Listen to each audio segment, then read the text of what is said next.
জি, আসসালামু আলাইকুম।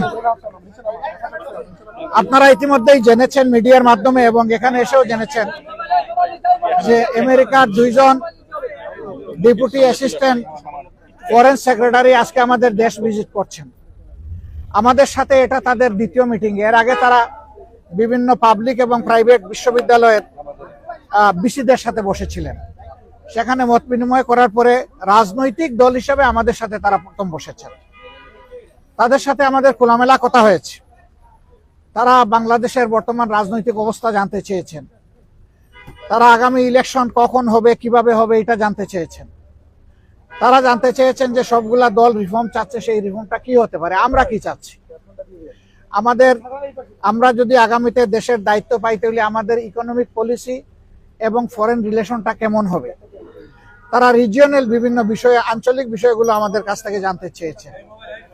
আমরা এই সমস্ত বিষয়ে তাদের সাথে খোলামেলা কথা বলেছি। তারা মাইনরিটি ইস্যু নিয়ে কথা বলেছেন। তারা এখানে ওমেন্সদের রাইটস নিয়ে কথা বলেছেন। তারা লেবার রাইটস নিয়ে কথা বলেছেন। আমরা এই সবগুলা বিষয়ে তাদের সাথে কনভারসেশন করেছি। এর পাশাপাশি আমরা তাদেরকে অনুরোধ করেছি যে আমাদের দেশ এখন একটা ক্রিটিক্যাল জাংচারে আছে, একটা ক্রুশিয়াল টাইম পাস করছে। এই সময় আমেরিকার পক্ষ থেকে 37% যে ট্যারিফ ইম্পোজ করা হয়েছে, এটা যেন তারা পুনর্বিবেচনা করে। এবং আমরা অনুরোধ করেছি আমাদের এই অনুরোধ তারা যেন পৌঁছে দেন। আমরা জানি ইতিমধ্যে আমাদের সরকারের পক্ষ থেকে একই অনুরোধ ফরমাল চিঠির মাধ্যমে জানানো হয়েছে। আমরা আশা করি যে তারা এইটুকু উপলব্ধি করে আমাদেরকে সহযোগিতা করবেন।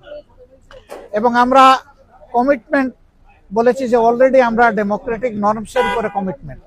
আমরা আমাদের দলের ভিতরে গণতন্ত্র চর্চা করি এবং আমরা একই গণতন্ত্রের চর্চা করতে চাই। এর জন্য আমাদের যা করণীয় তাই আমরা করব।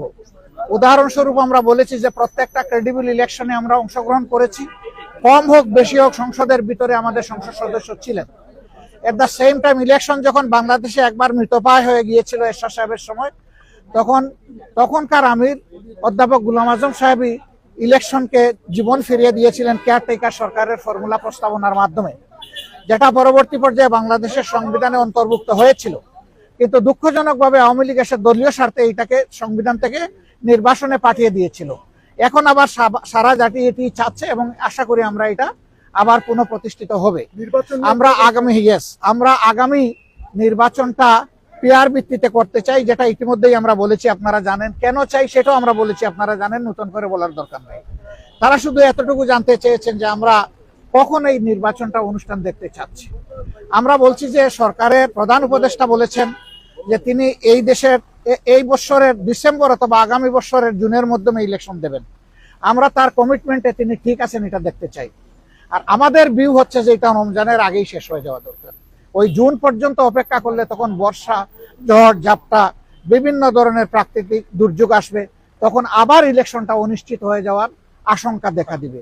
আমরা এই জন্য চাচ্ছি ওই আশঙ্কার আগেই, রমজানের আগে যাতে এটা হয়ে যায়, আমরা সেটা আমাদের মত। আমরা বলেছি যে এরকম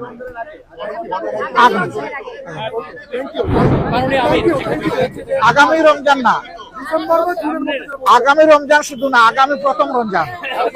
আগামী অনেক রমজান আসবে, তবে আগামী প্রথম রমজানের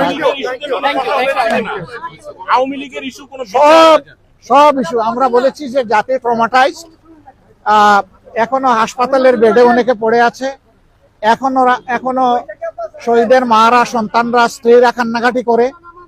এই অবস্থায় আওয়ামী লীগের বিচার অবশ্যই হতে হবে, তবে আমরা বিচারটা চাই যে ফেয়ার বিচার।